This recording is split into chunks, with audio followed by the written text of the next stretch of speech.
Pod. Pod.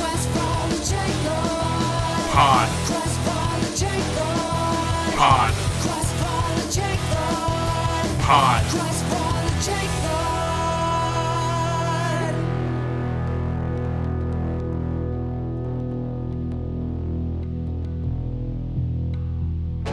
Hello and welcome to the official Quest for the Janklord podcast. I'm your host, Joe. And I am John. And today we have with us a special guest, Tim from Quest for the Janklord. Hey, everybody. Thank you so much for joining us today. I want to say a special thank you to the people that gave us feedback on the last episode, because we have been taking it to heart and we've been trying to improve, and it's really helpful to hear what you guys have to say. It absolutely is. So in this podcast, we are going to be breaking the fourth wall a little bit, talking about our experiences outside of Quest for the Janklord, kind of playing on Arena, kind of playing regular paper matches. So in addition to YouTube, we are on 6 different podcast platforms between Anchor, Breaker, Google Podcasts, Pocket Casts, RadioPublic, and Spotify. So check us out on one of those platforms. If you don't want to watch us on YouTube, that's totally fine. Also, we'd like to give a special shout out to our patrons, who are a huge help in putting this show and all of our other projects together. So thank you so much, patrons. Yeah, absolutely. Your help is absolutely vital to our quest towards becoming more janky. So it's awesome. With the YouTube version of this podcast, I just wanted to say that we're showing some arena footage. We put that in some text last time, but just so you know, the arena footage doesn't necessarily have anything to do with the topic that we're going to be talking about. It's just there for you to look at, just so it's not a black screen for the whole video on YouTube. So. Right. So with that, we are going to get into the show. Today, we're going to be talking with Tim to hear a little bit about his Magic origins, where he started in Magic. We're going to talk about some of the decks that he's built and how he has hopefully become a better deck builder. I think he has.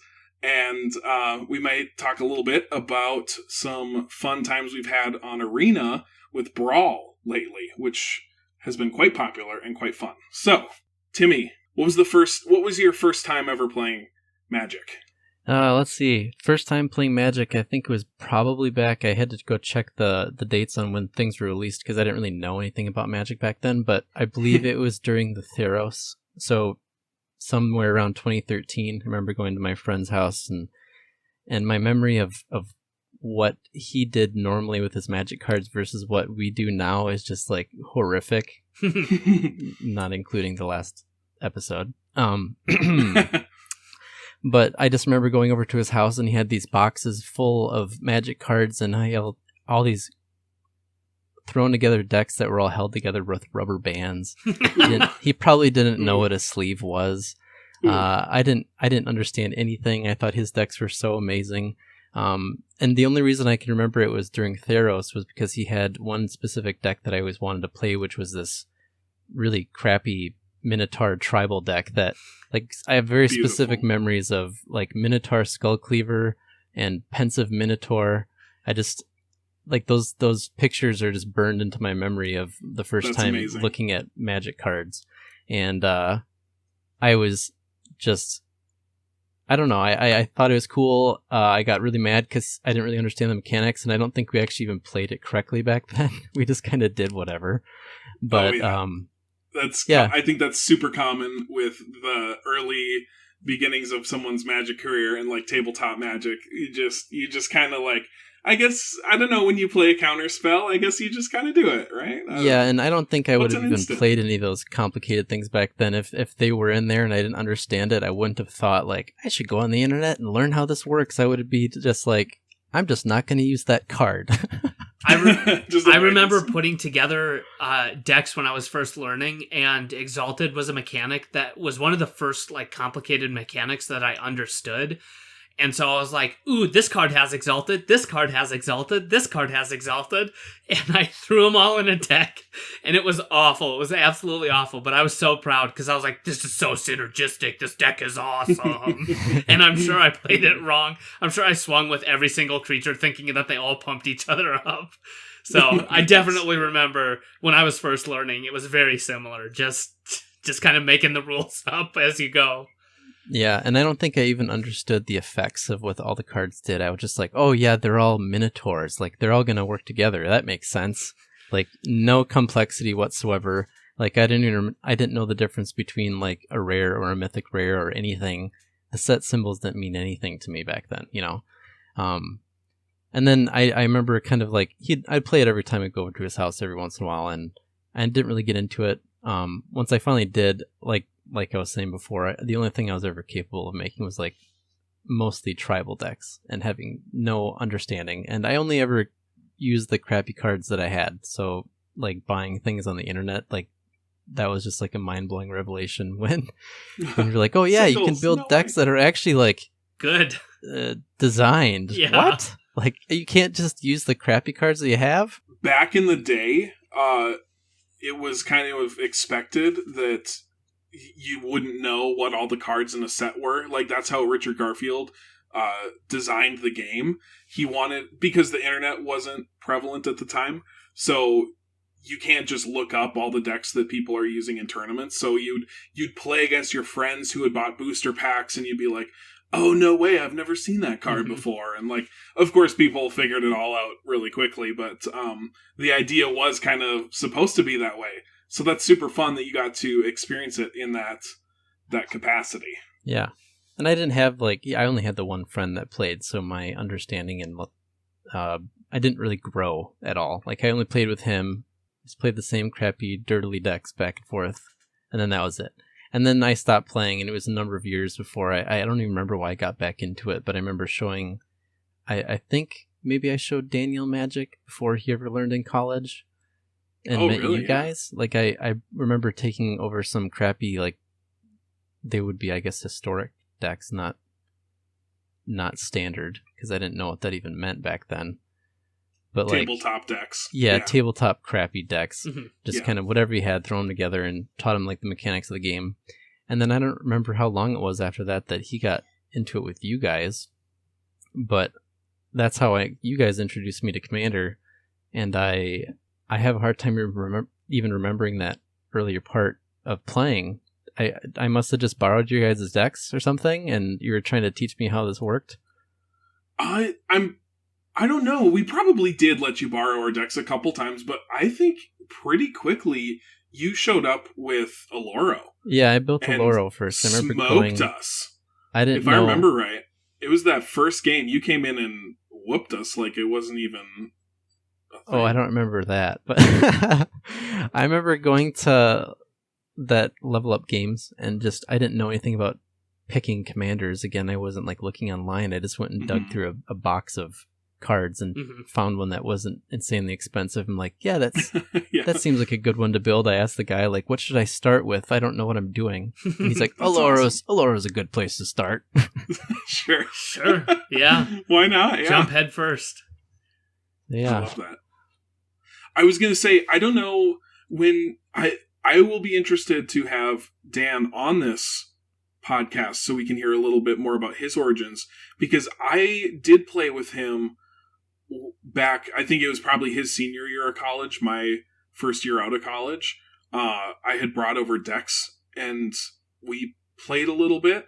So I think that's where he got his first introduction to Magic, but he might have played way before that. Like, even if I had played with him, it was just like one time, and I was just like, hey, check out this game. This is kind of fun. My friend Taylor and I play this. You should try this. And it just never really went anywhere until he met you guys. This made me think of something. Dan was at an event with you and I, John, and our buddy Chris was there as well. We were playing Mario Kart. It was over at your place. Yes. And I remember it well. Yeah, me too.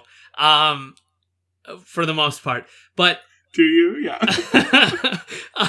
Point being, I brought cards over, and I'm sure none of them were like you knew a little bit more about standard at the time. I had no idea. These were just decks that I had built that I was so proud of, and I don't think they were good in any way, shape, or form. But we sat down and played, and I think Dan and Chris kind of watched what we were doing. Yeah. So I don't know. I'm sure Dan saw us playing, but it was mostly just me and you. But he was there. That night it was just me and you, yeah. Yeah. Yeah. So. That was, I mean, I don't know why it matters, I guess. I'm just saying, that was like years after I had and tried to introduce him to it. He never bought any of his own cards. Right. I did maybe kind of the same thing Tim was trying to do, was, hey, Dan, get into Magic. Yeah. Sell your life to your soul to this game. So, Tim, you played with those kind of crappy decks. Do you remember having like a favorite color? I think I pretty much, again with the Minotaurs, I think I pretty much just stuck with red because it seems pretty easy. It's like just beat face and don't get too complicated. Yeah. And maybe a little bit into black, but I didn't quite get into the intricacies of black back then. And I still am learning that now. Mm-hmm. Yeah, it's a wildly complex game. I don't think you could ever learn the whole game. Did you become regular with Magic before you started drafting with us? Or that was when you started kind of...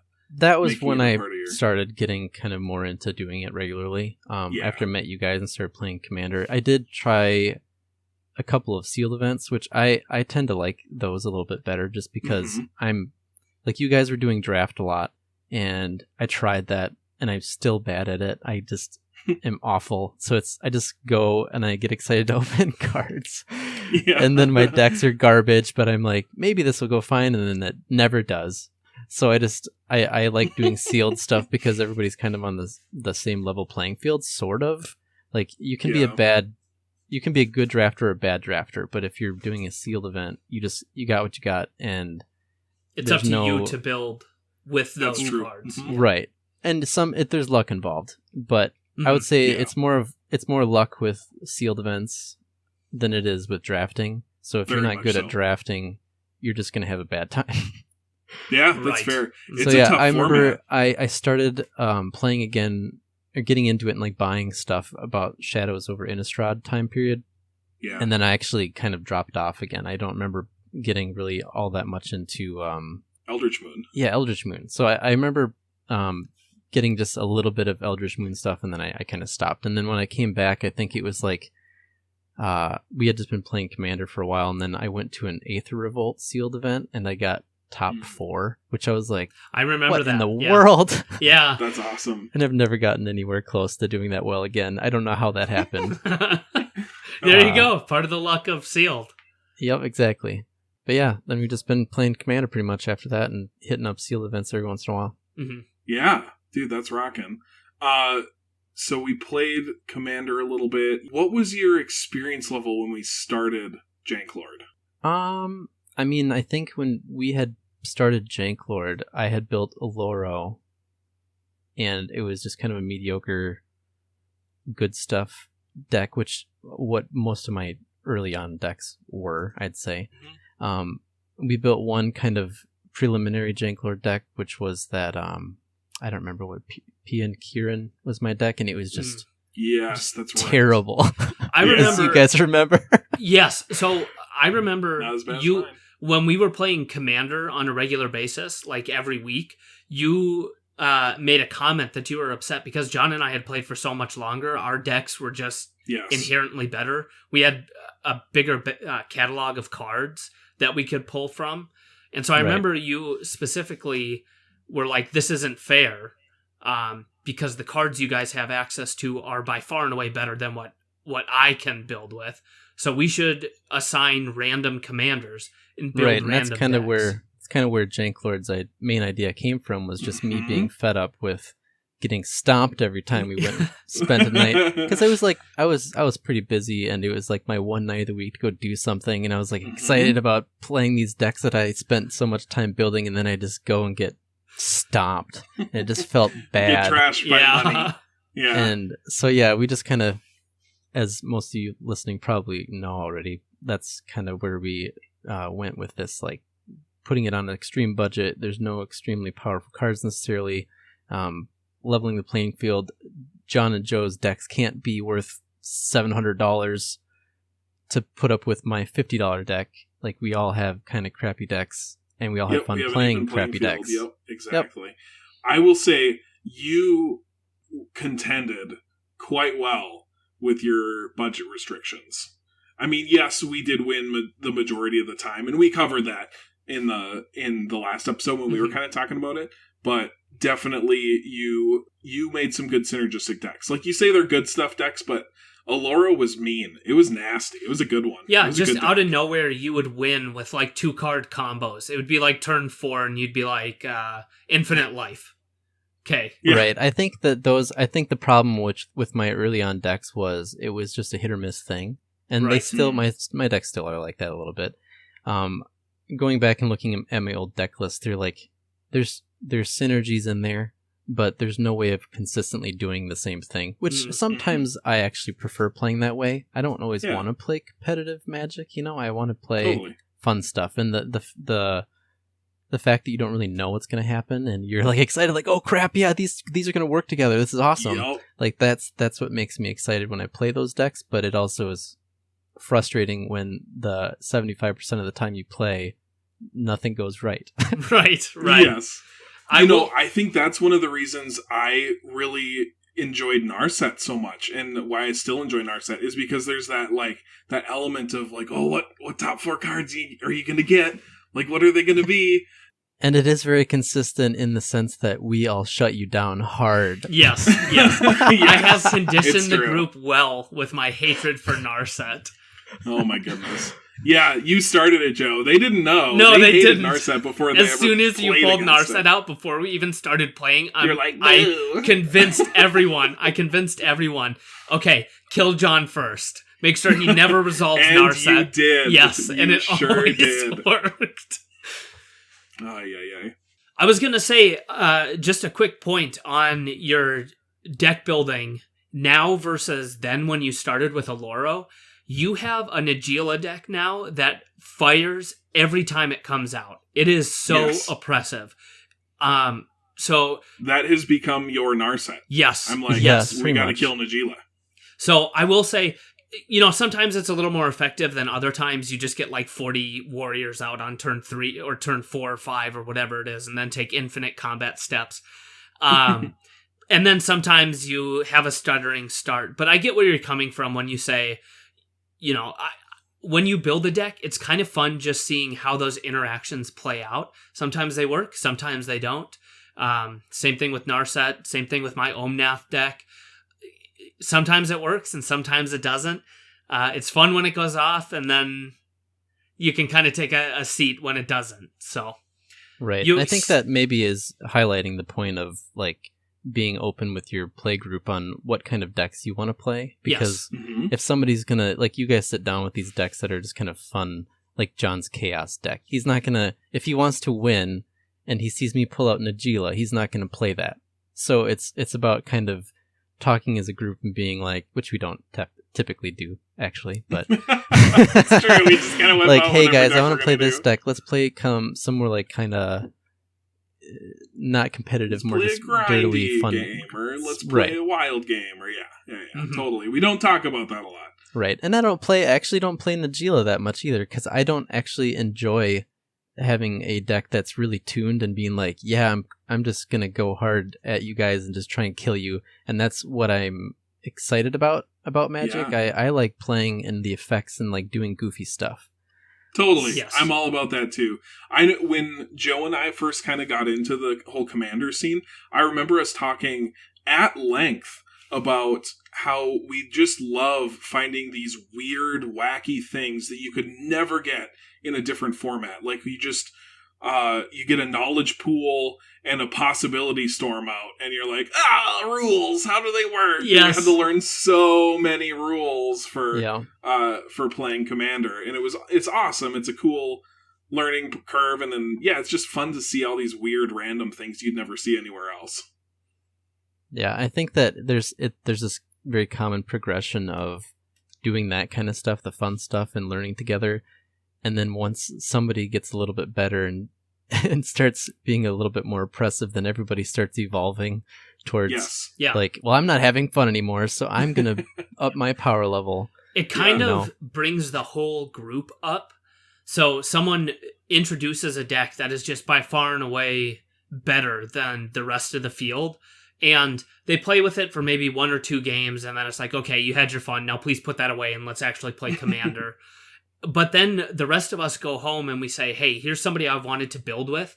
How can I make this in such a way that it not just interacts with that deck, but it also brings its own flavor and own power to the table? And bit by bit, I've seen the whole group kind of lift each other up. And we've gone from playing some dirtily fun decks to some more powerful decks to decks that have the power but aren't looking to go all at once. You're just kind of teasing things out every once in a while, playing an interactive game. And that's true. And now we have a lot better balance when we play. It's not necessarily, maybe someone goes on a streak now and again, but for the most part, we have a pretty good gauge. And when somebody brings a certain deck out, we all bring a deck out that's going to be at that same power level. And I think that if you come with something that's just too high of a power, you're informed by the rest of the group by their anger. So by their visceral response levels. Yeah, I feel like the longer you play with specific people, the more you kind of find like the right spot for your group. And I think that just over time that gradually builds a little bit, and I think that we are kind of to the point where we're definitely not playing competitive decks, but I don't think any of us actually enjoy those. But we're playing at a decent level.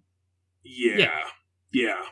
I do personally enjoy playing the CEDH style, and I like playing it against other CEDH decks. I don't enjoy playing a CEDH deck against a casual deck. That's dumb.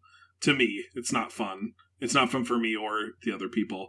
But I do enjoy CEDH. But much more, I enjoy the big, weird interactions, battle cruiser style Magic. That's the sweet spot for me. That's where it's super fun. So, Tim, we talked a little bit about how you've gotten better with your deck building. Do you mind just sharing with us maybe where some of your thought process was when you were building Kroll again versus when you were building Odric? Because I know your deck building has gotten much better. Yes. Over the last year and a half or so, and I'd be interested to see where you have personally felt you've progressed. Sure. So getting ready for doing this podcast, I kind of went back and browsed over my deck lists, which was humbling. Kolagon was just like, there was a couple of synergies in there, which was an easy thing, which is just throwing in a bunch of dragons and stuff, but I don't know why I felt like because Kolagon had dash that I needed to include other dash creatures. Like that doesn't need to happen. Sure. And I think what ends up happening when I build decks, especially back then, was I would try and do too many things in the same deck. And so that one, there's a dragon tribal thing with a sub theme of like dash and then good stuff. So there's nothing like in there that will make it again consistent at all. And a lot of the cards, just looking through them, they're very expensive and they're not going to be that impactful. But when you're looking through it as in mana cost, yes, you're not going to be able to pull off a lot of things. But when you're building a deck and you're new at this, you're like, oh my gosh, that looks awesome. I want to do that. Oh, that looks cool too. Can I work that in somehow? And you kind of like reason your way into putting stuff in there, which I still have a hard time with that. But comparing Kolagon to Odric, I felt like I had a pretty strong sense of what I wanted Odric to do. I still look back on it now and be like, well, why didn't you have more removal in there or something like that? But having a specific theme and sticking to it is going to make your deck work better, and a lot of times you're just going to feel better about it when it starts going off, as where if you kind of build dirty decks, it's never going to do that. You frequently won't leave the game thinking like, wow, that was great, I'm so proud of that deck. Absolutely. Odric doesn't always work either, but no, yeah. I mean, I just think that's one of the main level ups that a commander player has in their deck building career is building more focused decks that have a plan and stick to the plan, and everything in the deck supports what that's going to be. Right. However, that being said, I do always find a space for some sort of infect for some reason. And I always have to hide it, because as soon as you guys see it, I know I'm dead. Yeah, I'm dead. So my plan with Odric was a lot more thought out, I think. I really wanted to do like a ton of indestructible effects to try and get all my creatures indestructible, and then I included a lot of board wipes, which specifically say destroy and not exile. So the idea was play that after your combat step, so that everybody else's creatures get wiped out, but yours remain. Yes. And actually, it has never happened yet. I still haven't done it. You need that was more. The whole plan. You need to put more of them in there. Yeah, I guess so. I haven't tweaked it since we filmed that episode. So Right. To your point, Tim, on Odric, I think one of the things that you really realized was versus Kolagon, you came up with an idea that you wanted to stick with, and it's much easier to find cards that fit within that idea.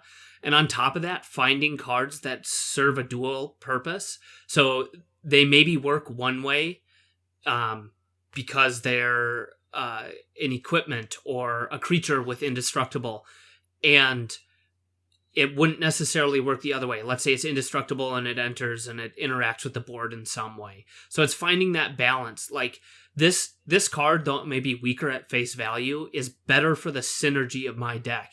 And I think you've gotten a lot better at sussing out the difference between a fun high impact card and a lower impact card that serves your plan better overall. And I think I learned that a lot from watching specifically Joe play, where he will have a lot of like little things that build up over time. It's like something comes out, it is part of his game plan in a way, but nobody's going to interact with it because it doesn't seem important. And he does that multiple times so that his board gets gummed up with stuff that is building up his engine. As where when I was building all these, high impact cards, as soon as they came out, I became the target. And that still happens every once in a while. But yeah, Tim, I would say I'm very much in the same boat as you.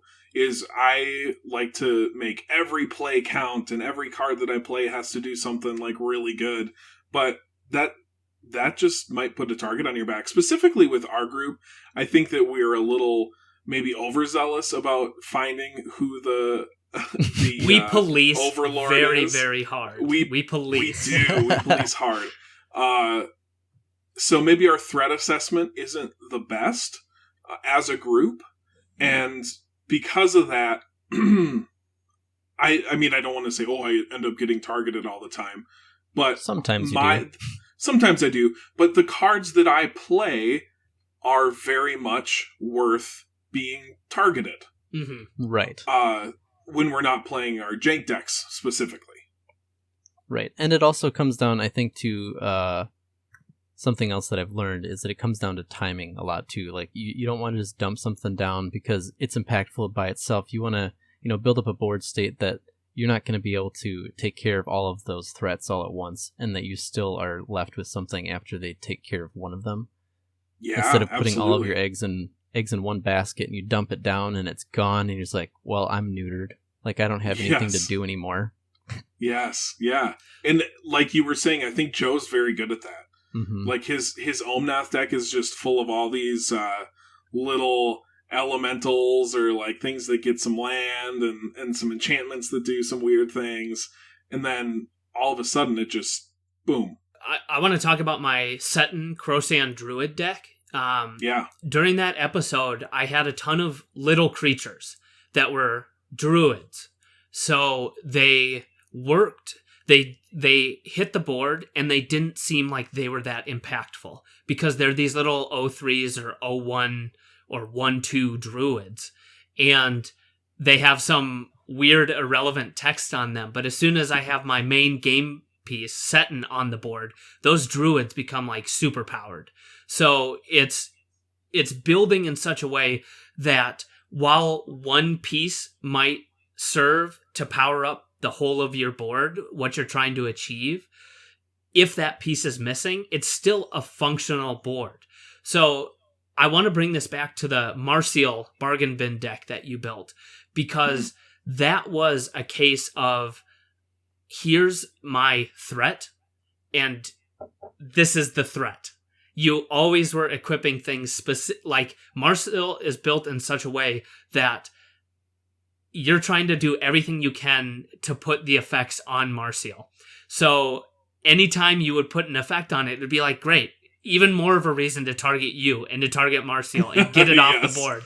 Oh, Infect? Really? Really, Tim? As soon as we saw Infect, we're like, kill him. Right. So, but that's a unique thing, though, because Martial is one of those commanders that asks for you to put all of your eggs into that one basket.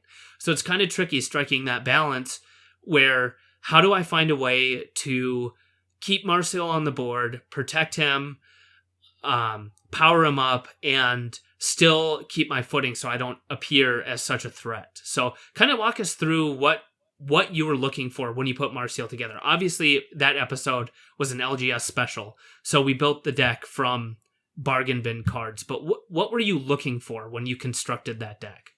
I remember just digging through all those bargain bins and looking for any sort of activated ability that I could possibly find. And yeah, I mean, scrolling through that one again this afternoon, same thing. It was hard to build that one because you don't have that much to work with, and you knew that your commander is going to be the target as soon as it comes out, but you don't have really anything that you can do about it because you're working with bargain cards. Yeah, you don't really have hexproof so like enablers I can't give my commander any sort of protection. I could if I found creatures that were allowing me to do that, but that assumes that you found that in the bargain bin, which I don't believe I really did. So I ended up trying to opt for a different kind of protection, which I don't remember whether or not it worked or not, but it was more like a flicker effect.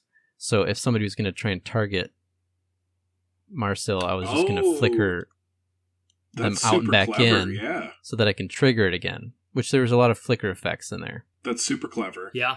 So, but that's that feeds into what we're talking about with leveling up, with becoming more vested, having that experience bar move, is you realized that you're not going to be able to put the best cards in the graveyard to protect Martial, so you had to come up with an alternate means of protecting that game plan, which fed into that overall theme of, okay, how do these cards service what I'm trying to do and still work functionally, so that I'm not, dropping huge things and then somebody sees what I'm doing, doesn't like it, and kills Martial immediately.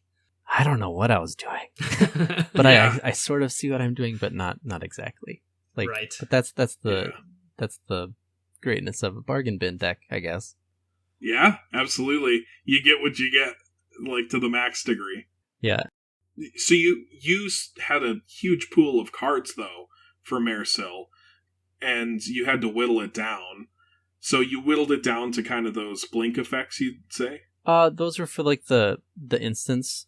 I would say the whittling down for the effects that I was trying to get on Martial was more of looking at all of them and finding out which ones were the most efficient.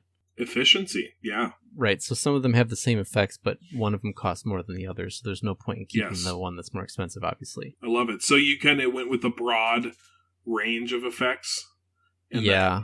I didn't specifically stick to one, which maybe that would have been better to, again... But I don't know, with Martial, when you get all of the effects, you don't really want to have redundant effects either. Sure. Right. Like, a point you want it to spread out. Right. That makes sense. Which makes it, I felt like that made it hard to ever make anything consistent with that, because there's no point in putting a bunch of the same effects in the graveyard for you to be able to do the same thing multiple times. Right. Exactly. Martial specifically seems like an incredibly difficult commander to build from a bargain bin. Yeah. Super, super difficult. But yeah, you did what you did, and you were a threat at all points. I mean, I don't remember a point being like, we don't have to kill Tim right now. Like, every time you did something, we're like, I gotta kill Tim. He's the threat. Again, that goes back to deck building style. I feel like earlier on, I always make myself a target, and then I get taken off the table. So it's a bad strategy, which is what I was talking to one of our patrons about the other day when we were playing Brawl with them. Mm-hmm. And they're asking, like, what is your style of play? And I said, well, typically I don't like playing aggressively, but I end up playing aggressively, and then I get in trouble and get killed. But I like, if I were to explain why I like playing non-competitive Magic, it's like playing like a strategy-based RTS deck game, like Age of Empires or something like that, where I just want to leave me alone so I can build my city. I don't want to fight. Just leave me alone so I can build my city. That's kind of how that's how I play Magic a lot of times. Is I just want to build up my board and do what I want to do, and I don't want you to interact with me. How dare you take my cards off the table? How dare you? Enchantment removal? What are you thinking? Yeah. How dare you counter that? Yeah. What is this sorcery? This witchcraft? Oh, I hate counters so much. I love them. I'm gaining an appreciation of playing counters. That was probably the last thing that I actually got into understanding why anybody would play blue for counter decks. They're just like, they just cause me to feel so much rage. But at the same time, they don't feel that much fun to me either, because there's not like a bunch of cool effects that are happening. You're just keeping everybody else from not doing what they want to do. Right, yeah. The anti-battlecruiser Magic deck. Yeah. I like playing control-y style stuff, but that's just me. On Arena, on Standard, I love control lists. I love Grixis, I love Jeskai. I absolutely love shutting down what other people are doing. It gives me a thrill. My favorite word in Blue Magic is just no. So they go to cast some big haymaker, and I just throw a 2-mana counterspell out there. No, you don't get that. It feels good, man. It does. I mean, yeah, shutting things down feels really good, especially online. I think that, that's exactly what I was just going to say, John, is that I would have a hard time being that way in person. But playing on Arena, I'm like, heck yeah, I'm going to play a bunch of counters. Because I don't have to look at that person getting salty across from me. They're just a little avatar. Yeah. Nice. That says hello in your turn. Yeah, nice. There's so much subtext with those. Yeah. With those. Yes, like, nice does not mean nice. And your go is not a friendly reminder. No, it is certainly not. To that hilarious point, I want to sort of move into Arena.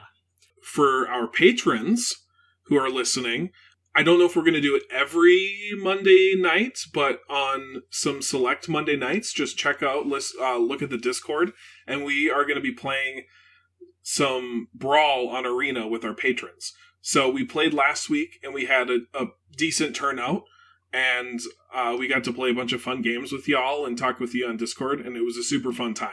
It was, yes. Look out for when we're going to do that next time on Discord. Yes. So Tim and I have been playing Brawl, not just on Monday. We've just kind of been, over this past week, we assigned each other random commanders, and we have built jank decks, so commons and uncommons only, in the deck.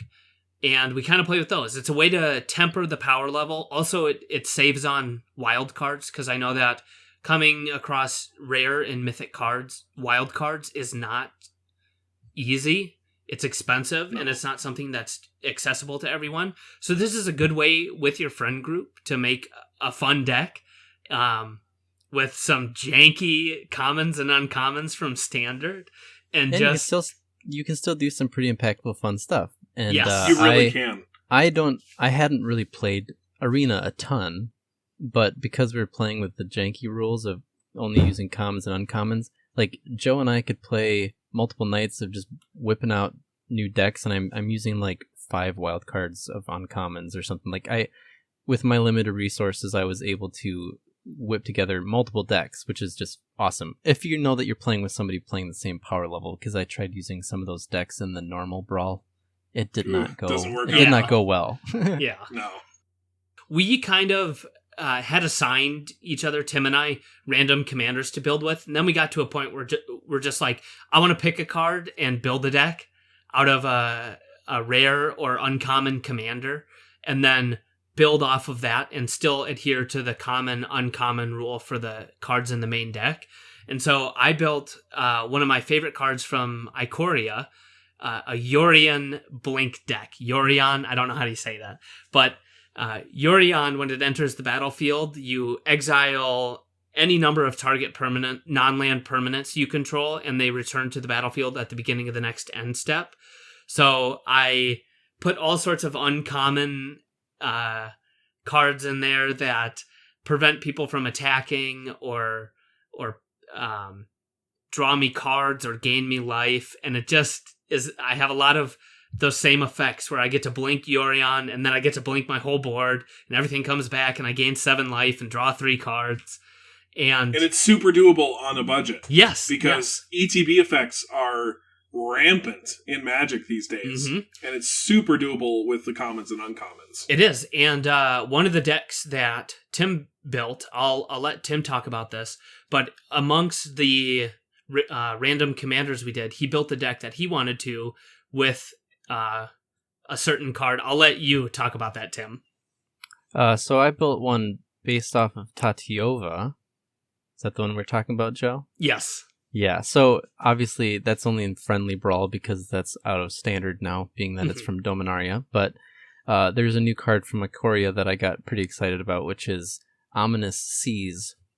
So Ominous Seas is an enchantment for 2 that says every time you draw a card, you get a counter. And if you get 8 counters, you can remove the 8 counters and get an 8/8 Kraken token, which I was like, how in the world could I build a deck that just gets a ton of card draws? So I built a Tatiova deck with all of the ramp deck, or all the green ramp that I could, and all the card draw that I could within reason. And the thing that's great about it is you're getting so many cards in your hand that it doesn't matter necessarily if Ominous Seas is in your starting hand or not, because you're just going to be going through that deck like so fast that you're going to get it eventually. As long as it's not like in the last 3/4 of the deck when you're going to end up milling yourself before you do anything. It's pretty fun. I made a Karuga deck. It was the random commander assigned to me for our Brawl thing last Monday. And I put Ominous Seas in that deck. And one of the things I learned about that card is you don't have to sacrifice it to take those counters off and make Krakens. You get to keep putting counters on that thing and make more Krakens. And it is wild. It gets out of control. For an uncommon card that just continually gives a payout in 8/8, even just incrementally, like getting counters and occasionally putting an 8/8 down on the board, it's so worth it, especially if you're aggressively drawing cards like you would in Tatiova. And just playing ramp spells turn into an 8/8. It's a very good card. It's very synergistic. Anytime you're going to be drawing cards, you want that card in the deck, because it's just fun having an 8/8. Hard to interact with that. It's awesome. I would say that card might make it into my Mizzix deck, which my Mizzix deck is pretty tuned, and there's not a lot of space left for changes in it. But I might try to make a space for it because it is so good and so fun. Yeah, it's just a fun card. It's a really good card from Ikoria. I love it. In addition to just playing the Jank Brawl, Tim and I have played some regular Brawl where we bring our more powered decks to the table. And like I said, I love Yorion. I love taking advantage of blinking things. And right now there's a card in Standard called Agent of Treachery. And it pairs really well with Thassa, who at the beginning of each end step blinks a creature, and it is very oppressive. Oh, my opponent just played something huge. I guess I'll take that. It's mine now. But Tim and I were playing a game. I forget who I was playing, but I was way far behind. Tim was playing his how do you... Nethori? Nethori? Nethroi. Nethroi, Apex of Death. And that card, when it mutates, you return up to 10 power of creatures from the graveyard to the battlefield. And Tim, do you want to kind of explain your board state that led to the crazy interaction we had? I'm trying to remember. I mean, the first thing that you did, which was a mistake, was you took you blinked your guy and stole my Trostani, which was like the worst choice. Yeah. Because I just get it back at the end of your turn. Yes. But I don't exactly remember what my board state was. Pretty nuts. Well, if you can get Nethroi to be able to mutate, and you have a decent amount of stuff in your graveyard, I don't exactly remember what happened, but I had so much stuff coming in and out. What was that other card called? The enchantment for 4 mana. Death's Oasis. Death's Oasis. Yeah, he did a board wipe, and I was able to bring Nethroi back, and I had so many triggers that I ended up just milling myself, even though I obviously had the game in my hand. I was at 6, and then I just had like, I don't know, 30 triggers at that dumb thing. Yeah. Right, and instead of drawing, you put 2 cards in the graveyard, so you literally put your whole deck in the graveyard. It's not a May ability, huh? You have to do it. No, and that's so funny. So I've got like 1 blocker. You also have the Luminous Broodmoth out, so every time a creature was dying, right. That's why it was. You were sacking creatures to Witch's Oven or something on the bat. I can't remember. You had a sack outlet. And you were sacking creatures, and they were coming back as flyers. So it wasn't just that you were getting value out of Nethrox, whatever his name is. You would sack him, and he came back, and like the 2 creatures that he was mutated to all came back at the same time as flyers. So you were like filling the sky with you were sacking and flyers, and then every time a creature would die, you would mill 2. And I did the board wipe, and it went crazy. It killed everything, and then things came back as flyers, and there were like 90 Death's Oasis triggers. And so, yeah, I don't think that either of us realized that was going to happen. No. And so I was like, well, I can't win from here, so I'm just going to pass.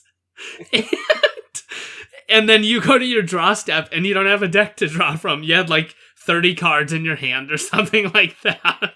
It was ridiculous. You can still have a ton of fun just playing Brawl on Arena.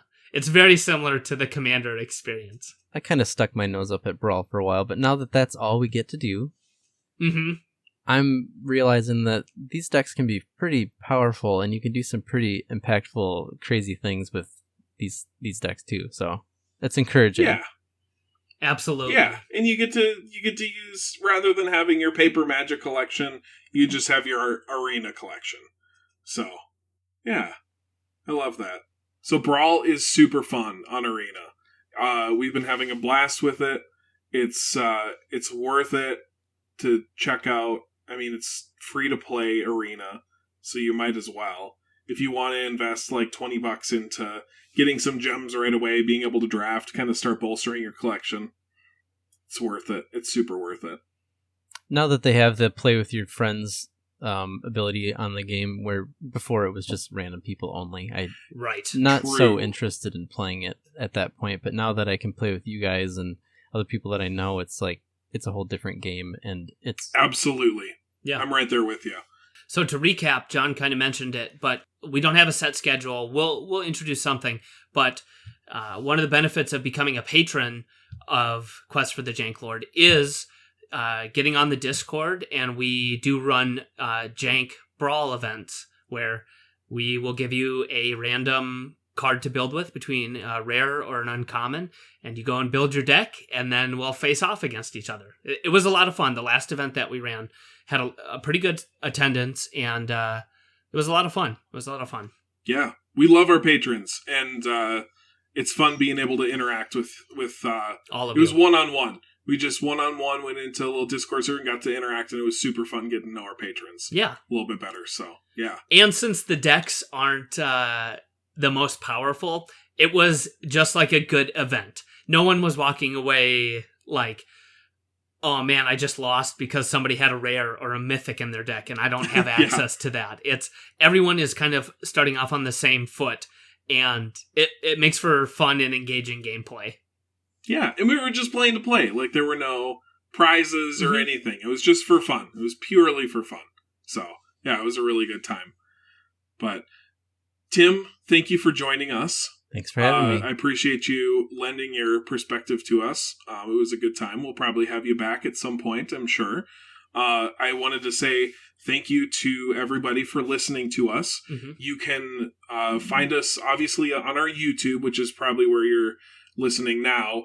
But if you want to take us on the go, if you want to listen to us in the car, it's not always great to have YouTube going. So you can find us on Anchor, Breaker, Google Podcasts, Pocket Casts, RadioPublic, and Spotify as an audio-only format. So if you want to check out the podcast that way, it's going to be released on all of those from now on, as well as the YouTube. So if you liked listening to this and you like watching our gameplay episodes, one of the excellent ways to support us is on Patreon. We have giveaways. The Wheelmaster creates handmade proxies and sends those out to patrons of a certain level. And if you are looking for the Wheelmaster's bathwater, it is awful. We also have a tier for that. So if that's something you're about, good for you. We also have TCG player affiliate links. So if you've liked any of the decks you've seen in our episodes, check that out. It really does help us out additionally. We also have t-shirts. So we have a couple of different t-shirt designs. That is another way to support us. And all of these different links will be in the episode description on YouTube. So if you are interested in just listening via audio, come and check out the video on YouTube and see links to all of these things. And then if you really do like us, one of the absolute best ways to promote us is just talk to your friends. If they like janky EDH or budget EDH, just recommend us. It helps or tremendously. if they just like goofy times and goofy nonsense. Exactly. Yeah. If you want to send specific podcast feedback to us and me, do that on the email. So that would be questforthejanklord@gmail.com. Just any feedback you have, we love hearing it, and it helps us a lot. Specifically, it helps me a lot. So. Yep. Any way that we can to make our audio better or just make the show better. Topics you want to listen to, any of that. Your feedback does really help. It does really count. We listen to it. So with that, thank you for listening. Stay janky. Pod. Pod. Pod. Pod.